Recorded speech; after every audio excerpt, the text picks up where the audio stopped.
વિદ્યાર્થી મિત્રો બધાએ પાના નંબર 136માં આપણે મહાવરો એમાં 3 જુઓ તમે બધાએ પાઠ્યપુસ્તકમાં આ પાના પર આપેલ ફૂટપટ્ટીનો ઉપયોગ કરીને મીણબત્તી 1 તથા મીણબત્તી 3ની લંબાઈ વચ્ચેનો તફાવત શોધો। આપણને પાઠ્યપુસ્તકમાં 3 મીણબત્તી આપેલી છે।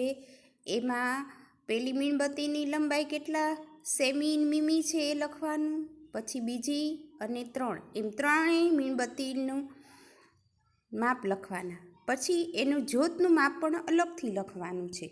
જો મીણબત્તી 1 છે એની લંબાઈ કેટલી છે તો કે 2 સેમી અને 9 મીમી તમારે બધાએ જાતે માપન કરીને લખવાનું, બરાબર।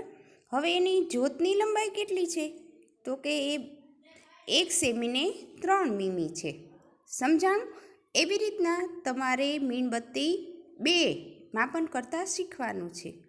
કરો જોઈએ તમે બધાએ, આવડશે ને બધાને?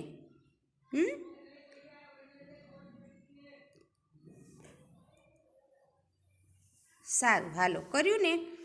પછી આપણે એ કોલમમાં પણ લખવાનું, બરાબર। જો એમાં એમ આપ્યું છે વસ્તુ લંબાઈ સેમી અને મીમી, અને બીજા ખાનામાં છે લંબાઈ સેમીમાં।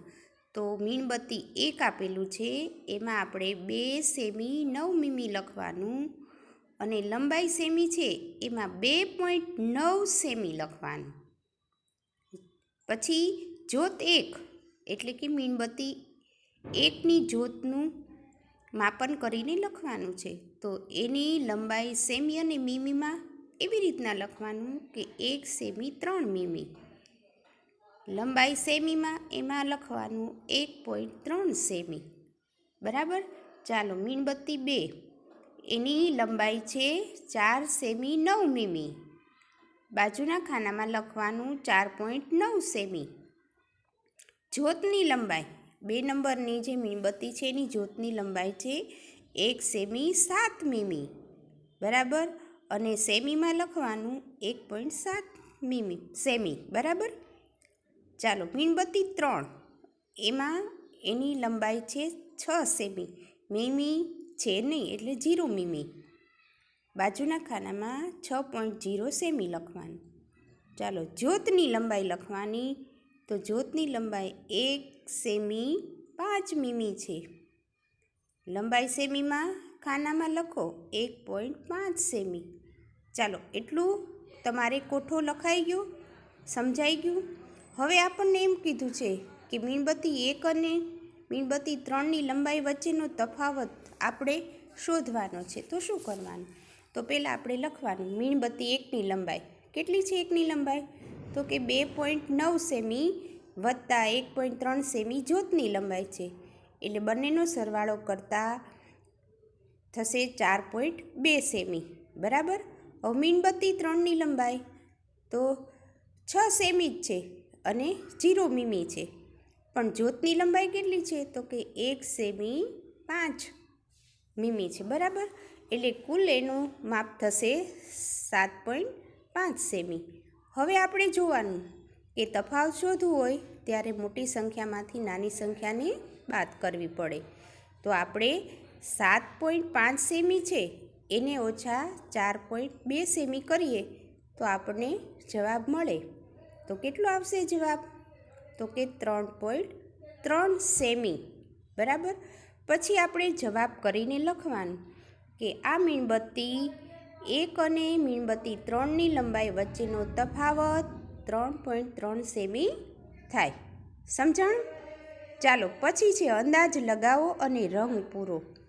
એમાં આપણે જોવાનું છે સળિયાની લંબાઈનું માપન કરતાં શીખવાનું। 1 સેમી કરતાં ઓછી લંબાઈ હોય એમાં આપણે લાલ રંગ પૂરવાનો છે, 1 સેમી અને 2 સેમીની વચ્ચે જે માપ આવતું હોય એ સળિયામાં આપણે વાદળી રંગ કરવાનો છે, પછી 2 સેમી અને 3 સેમીની વચ્ચે માપ આવતું હોય એમાં આપણે લીલો રંગ કરવાનો છે, બરાબર। આ બધાય સળિયા તમને આપેલા છે એમાં તમારે માપ કરવાનું છે, સમજાણું?